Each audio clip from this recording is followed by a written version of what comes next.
जय हिंद। कैसे हैं आप सभी? उम्मीद आप सभी अच्छे होंगे। दिस इज़ विजय लक्ष्मी ठाकुर। स्वागत करती हूँ आपका अपने यूट्यूब चैनल कोप विजय लक्ष्मी ठाकुर में। और कैसे हैं आप सभी? उम्मीद आप सभी अच्छे होंगे। और अब चलिए हम एक बात करते हैं एक काफ़ी अच्छी नई वैकेंसी के बारे में। अगर आप इसके उम्मीदवार हैं तो आप फॉर्म ज़रूर डालना, और कहीं ना कहीं आपको लगेगा कि ये काफ़ी अच्छी वैकेंसी है और इसके अंदर आपका सिलेक्शन हो सकता है। तो चलिए शुरू से शुरुआत करते हैं।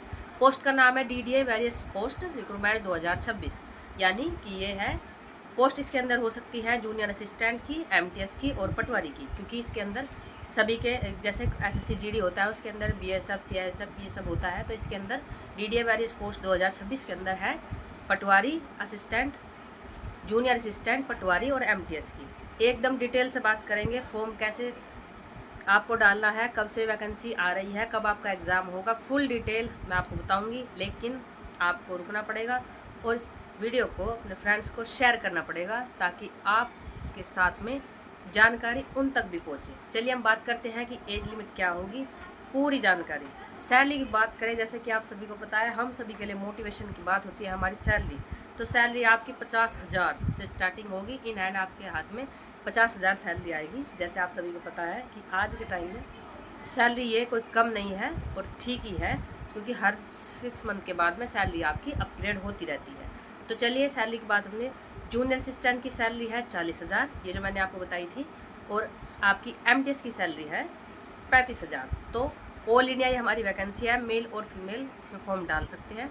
काफ़ी अच्छी अपने आप पे पोस्ट मानी जाती है। तो एज की हम बात करें, अगर पटवारी की है तो 21 से 27 साल, जैसे कि आप सभी को पता है कि इसमें एज का रिक्वायरमेंट ठीक होता है।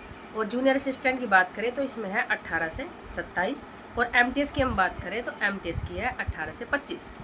क्वालिफिकेशन की बात कर क्वालिफिकेशन की अगर हम बात करें तो आपके लिए जो पटवारी है उसके लिए आपको ग्रेजुएट होना पड़ेगा, यानी आपके पास ग्रेजुएशन की डिग्री किसी भी एनी गवर्नमेंट से आपकी डिग्री होनी चाहिए। जूनियर असिस्टेंट के लिए आप 12th पास होने चाहिए, यानी आप जूनियर असिस्टेंट 12th पास ही फॉर्म डाल सकते हैं। MTS का आप सभी को पता है कि 10 से स्टार्ट हो जाता है, उसमें कोई ज़्यादा रिक्वायरमेंट नहीं होती है। सब्जेक्ट की अगर मैं बात करूं, आप सभी को जैसे पता है कि आपको अपना जो युद्ध में हथियार लड़ने हैं तो वो भी तो पता होना चाहिए कि सिलेबस क्या है। तो चलिए मैं सिलेबस की बात करूं, मैथ्स आपका 30 नंबर का, 30 क्वेश्चन 30 मार्क्स के। आप सभी को पता है कि एक क्वेश्चन का एक ही मार्क्स होता है। रीजनिंग आपकी 30 नंबर की। इंग्लिश आपके 40 क्वेश्चन होंगे इसके अंदर, 40 क्वेश्चन 40 मार्क्स के। और कंप्यूटर आपका 20 मार्क्स का। और GS आपकी 30 की।